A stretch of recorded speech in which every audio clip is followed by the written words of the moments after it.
పార్వతీపురం మన్యం జిల్లాలోని civil supply గోదాముల్లో పనిచేస్తున్న హమాలీల సమస్యలను తక్షణమే పరిష్కరించాలని ఏఐటీయూసీ నాయకులు డిమాండ్ చేశారు. జిల్లా ప్రధాన కార్యదర్శి కుమార్, ఉప అధ్యక్షుడు దుర్గాప్రసాద్ ఆధ్వర్యంలో ర్యాలీ నిర్వహించి కలెక్టర్కు వినతి పత్రం సమర్పించారు.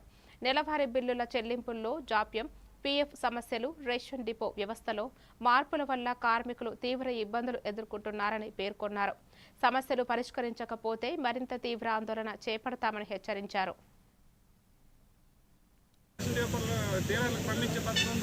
అది పాత పద్ధతిలోనే కొనసాగించాలి. అలాగే బిల్లులు సకాలంలో ఇవ్వట్లేదు. వీళ్ళు చేసే కూలి సంబంధించిన బిల్లులు ఏవైతే ఉన్నాయో వాటిని సకాలంలో ఇవ్వకపోవడం కూడా దాన్ని వెంటనే పరిష్కరించాలని కోరుతున్నాం. అలాగే చనిపోయిన కుటుంబాలు ఈ రోజు వరకు కూడా పిఎఫ్ డబ్బులు బకాయిలు ఉన్నాయి. ఆ బకాయిలు వెంటనే అమలు ఇవ్వాలి. వాళ్ళు ఫ్యామిలీస్ చాలా సఫర్ అవుతున్నా ఈ రోజు కూడా ప్రభుత్వం ఎటువంటి స్పందన లేదు. కాబట్టి వెంటనే ఈ మెమోరాండం ద్వారా కలెక్టర్ ద్వారా మేము అడుగుతుంది ఏంటంటే ఈ హమాలీలకు సంబంధించి ఏదైతే బకాయిలు ఉన్నాయో వాటిని వెంటనే తక్షణమే విడుదల చేయాలి. అలాగే పాత పద్ధతిలోనే ఎమ్మెల్సీ పాయింట్ల నుంచి రేషన్లకు వెళ్లే విధంగా కొనసాగించాలని మా ప్రధాన డిమాండ్.